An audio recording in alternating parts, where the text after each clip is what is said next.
Au cadre de ma chanson du cœur ce matin, vous avez le choix entre Sambende et Alexia pour le titre Waku, Alexia Waku pour le titre Deep in My Hair, voilà, c'est le titre de la chanson, et Ambiance Charlotte Bango pour le titre Sengato. Quelles sont, voilà, quelles vous rappelez ces chansons ce matin? Eh bien, sur la page Facebook, on continue d'avoir des réactions. Nous avons la réaction de Mich Christelle qui dit bonjour et excellent week-end à toute l'équipe.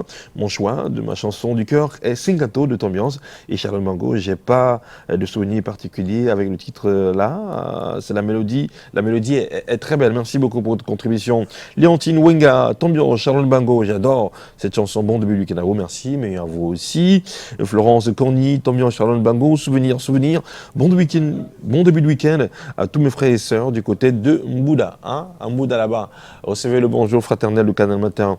Michel, bonjour à vous. Mon choix se porte chez Charlotte Bango, car cette chanson me rappelle mon ballet à la sortie de sortie à la maternelle.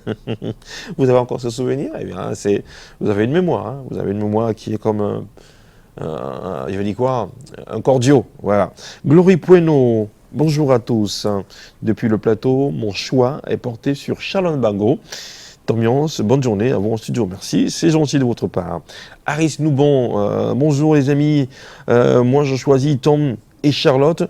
Cette chanson était le quotidien de ma grand-mère au village, donc en ce moment je voudrais lui dédier cette chanson. Merci à vous, et merci aussi pour votre collaboration. Frédéric Casano Wanji ce matin nous dit bonjour, le choix, je choisis Tom et Charlotte, deux chanteurs qui resteront gravé à jamais dans nos cœurs. Bon week-end à vous, en studio et ma famille. Wanji, bisous. Voilà pour quelques réactions sur la page Facebook. Il continue d'ailleurs de réagir, mon soleil. Oui, vous continuez à réagir jusqu'à 8h30. Nous vous proposerons le titre que vous aurez choisi. Il n'y a pas les triches qui tiennent la route. Non, il n'y a pas de dans tricherie. le cadre de ma chanson du cœur.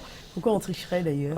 On décompte tout simplement les voix sur la page et bien le maximum remporte. Voilà.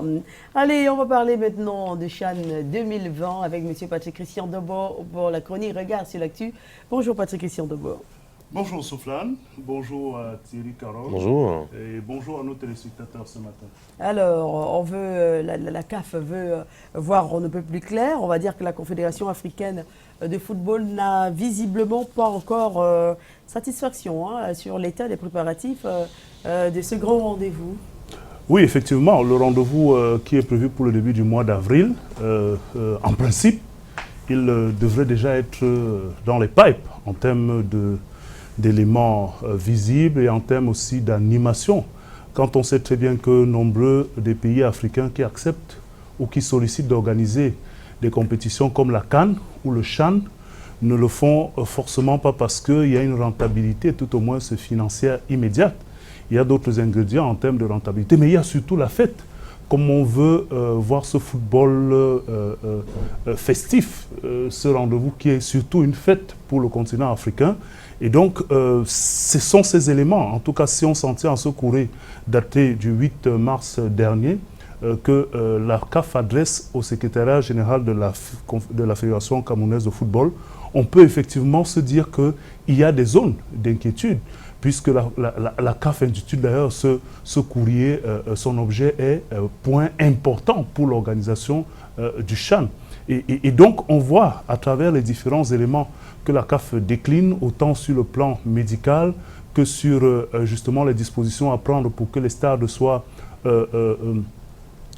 exploitables, notamment leur fermeture, autant les stades de compétition que ceux d'entraînement. On parle bien du stade de la réunification, ceux de Limbe et celui de Japoma. Les stades d'entraînement, on a Mbappé-Lépé, on a l'annexe à Yaoundé, on a celui de Bonamoussadi et à Limbe aussi. Donc on est dans une dynamique où les stades demandent à être entretenus sur certains aspects de ces stades, notamment Limbe et autres par rapport à la pelouse. Les stades d'entraînement demandent aussi à être mis, on a envie de dire, en quarantaine pour une exploitation optimale. On parle des questions de santé avec les exigences d'ambulances médicalisées. Le côté de Limbe a été cité. On parle aussi même de donner un peu plus de possibilités à l'hôpital général. Donc, on est dans une série de griefs, autant même sur le dispositif matériel que la Confédération africaine de football signifie à la FECAFOOT. Cela suppose, si on s'en tient à cela, que lors de la dernière visite d'inspection, justement, la CAF avait fait des recommandations, en tout cas l'avant-dernière, qui semblent n'avoir pas été tenues en compte et qu'elle aurait davantage constaté lors de sa dernière visite au Cameroun. On parle d'ailleurs d'une autre inspection de la CAF au pays dans les jours à venir, les heures à venir, 48 heures, 2-3 jours. Il est donc question de voir dans ce courrier de la CAF, pour nous qui observons des signes, peut-être pas d'alerte de façon péremptoire, mais des signes d'inefficacité potentielle par rapport à ce qui est là. Et que cette inefficacité pourra avoir un effet, ou tout au moins pourrait entacher la qualité de la compétition et son déroulement. Et vous voyez bien que la CAF n'a pas fait mention des velléités de suspension ou d'annulation ou de report de la compétition due au fléau que nous vivons sur la planète entière actuellement avec bien évidemment cette situation dévastatrice du coronavirus. La CAF a maintenu ses compétitions, y compris le CHAN. Mais en tant que Camerounais, on doit pouvoir regarder de manière profonde ce courrier de la CAF, ceux qui sont en charge de l'organisation, l'État camerounais lui-même, parce qu'il s'agit de l'image du Cameroun, la Fédération camerounaise de football, pour se dire il y a des choses sans doute à revoir, certaines plus profondes et d'autres peut-être à notre niveau que nous n'avons pas su faire à temps. Et c'est en cela qu'on se dit, oui, la CAF, visiblement, n'a pas encore trouvé satisfaction. Certains sont allés très vite en disant que, oui, le Cameroun n'était pas demandeur du CHAN et que le Cameroun a accepté parce que remplaçant au pied levé l'Éthiopie. Mais, quoi qu'on dise, cette compétition, le CHAN, était la meilleure des façons pour notre pays de pouvoir se préparer à ce rendez-vous prévu en 2021, qui avait déjà glissé en 2019. Et donc, même si nous ne l'avons pas demandé, du fait de l'avoir accepté et du fait d'avoir cela comme galop d'essai, nous devrions prendre les dispositions. Et comme quoi, notre oui doit être oui, avec tous les éléments conséquents pour ce oui. Sinon, on aurait dû dire non et s'attendre à ce que la CAF vienne plutôt nous inspecter pour les délais de la Coupe d'Afrique des Nations, qui eux aussi ne sont plus très loin. Voilà. Alors, au vu de tout cela, M. Patrick Sandban, faut-il d'ailleurs s'inquiéter au regard de cette sortie de la CAF? Alors, je le disais en filigrane à travers quelques mots, on peut s'inquiéter. Mais avant de s'inquiéter, on doit d'abord reconnaître les efforts qui ont été faits. Vous avez par exemple à l'image le joyau architectural que représente, et tout le monde s'accorde à le dire, tout au moins sur le plan de cette infrastructure, le stade de Japoma, et qui compte maintenant parmi les meilleurs dans le monde, pas seulement en Afrique. On s'imagine bien ce que sera le stade d'Olembe si enfin il est achevé dans les délais. En tout cas, nous le souhaitons et l'espérons. Donc oui, on peut noter des efforts qui ont été faits de façon conséquente pour doter le Cameroun d'un certain nombre d'infrastructures. Ce n'est pas seulement nous qui le constatons, certains l'ont dit, même au plus haut niveau, notamment le vice-président actuel de la Confédération africaine de football, Constant Omari, dans un détour, ou tout au moins s'adressant à certains de ses compatriotes concernant les infrastructures, il se demandait bien si le potentiel en matière de richesse de son pays, n'est-ce pas, est aussi faible qu'il ne puisse pas se donner d'infrastructures comme ceux qu'il a vus. C'est comme des infrastructures qu'il a vues, notamment au Cameroun, parlant de ces stades. Même les stades d'entraînement, disait-il, ont une pelouse praticable comparé à ce qu'il voulait, qu'il observait chez lui, pas sur tous les plans, mais dans un bon nombre de cas, notamment du côté de la RDC. C'est Constant Omari qui le dit, c'est pas nous. Alors maintenant, si vous avez quand même eu la possibilité d'aller dans d'autres pays, vous vous direz, oui, enfin, peut-être vaut mieux tard que jamais, on a finalement des infrastructures. Mais que le football ne se joue pas seulement dans ces infrastructures-là. Il y a certes les enceintes sportives, mais il y a les voies d'accès, il y a les moyens de communication, il y a le dispositif médical qui entoure les compétitions de haut vol, il y a même le matériel à l'intérieur de ces infrastructures. Et donc, on peut se dire, lorsqu'on a fini de voir quand même qu'il y a eu des efforts conséquents fournis à la sueur, justement, et à la finance du contribuable camerounais, à coût quelquefois d'endettement, avec des partenariats, on a effectivement déjà des infrastructures qui nous donnent la possibilité d'avoir une certaine fierté par rapport à ces infrastructures. Maintenant, quand on regarde dans le fond certains éléments de ce courrier de la Confédération africaine de football, on peut, à défaut de s'inquiéter, s'indigner, qu'on vienne nous rappeler qu'il est important de faire ce qu'on nous a demandé lors d'une visite d'inspection et dit que cela avait peut-être été mentionné sans être rendu public. Et que si c'est rendu public, c'est parce qu'on n'a pas réagi et que nous sommes à pratiquement 2 semaines, j'ai envie de dire moins de 20 jours de la compétition. On ne peut pas venir nous humilier à un niveau aussi élevé en nous demandant de changer le fauteuil dans le bureau d'un médecin, de changer le divan dans la salle d'attente. Ce sont des détails certes derrière lesquels le diable peut se cacher, mais des détails qui sont humiliants pour nous.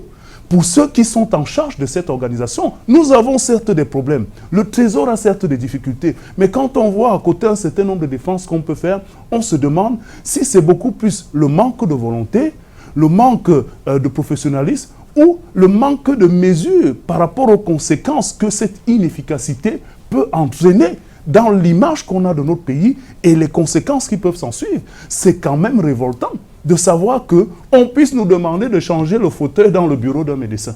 C'est des choses terribles qu'il faut quand même regarder avec beaucoup de précision. Oui. A-t-on demandé cela avant ou c'est une première demande? Il me semble que les inspections précédentes, des informations que nous avons essayé de recouper et à très bonne source, la CAF a fait mention de ces détails-là et que ce courrier rendu public n'est que la résultante d'une inapplication des précédentes recommandations. Et nous sommes à 2 semaines pratiquement de la compétition.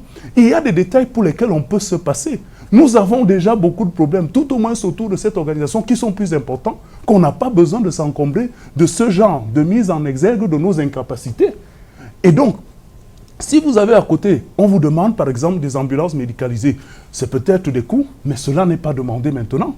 Nous avons choisi d'y aller et nous avons la possibilité de le faire. Le Cameroun est encore debout. Il est encore debout malgré la difficulté. On dit d'ailleurs de ce pays qu'il a une efficacité en matière de résilience. Et qu'au-delà de la résilience, il fait partie des pays qui se comportent même meilleur, de façon meilleure sur certains aspects. Et donc, on ne peut pas comprendre que cet aspect-là soit négligé, tout comme on peut aussi s'indigner. Nous faisons partie de ceux qui s'inquiètent parfois quand on voit le type de communication qu'il y a autour de cette compétition.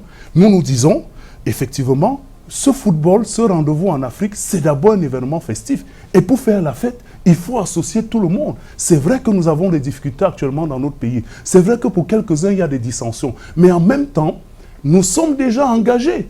Et que pour faire la fête, il faut que les gens soient au courant qu'il y a de la fête. Ouais. Nous ne pouvons pas penser qu'il y aura une affluence dans les stades, qu'il y aura une espèce d'effervescence si nous sommes à 2 semaines avec des bribes encore de communication et même de mise en exergue de cette compétition. Voilà autant de choses qui peuvent, au-delà même de ce courrier de la Confédération africaine de football, nous interpeller en nous disant il s'agit quand même d'un rendez-vous continental que nous avons accepté de recevoir. Et quelle que soit la difficulté, la douleur dans laquelle le Cameroun se trouve, nous avons démontré depuis des lustres que nous sommes une terre d'accueil. Un pays accueillant, ses populations sont vaillantes et aiment recevoir les autres, les Africains.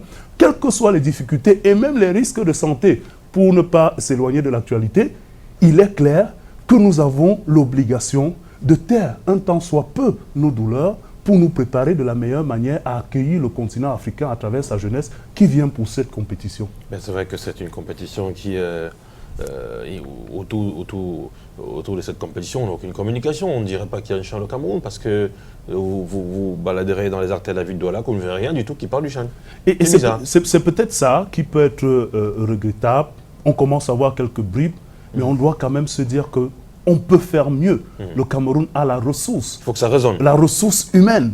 Et sans faire offense à ceux qui sont dans le comité d'organisation, notamment ceux qui s'occupent de la compétition, nous savons qu'ils ont la capacité. Maintenant, nous posons la question, est-ce simplement parce qu'ils ne font pas des propositions ou d'autre part parce qu'on ne leur donne pas les moyens ou la lassitude de pouvoir le faire?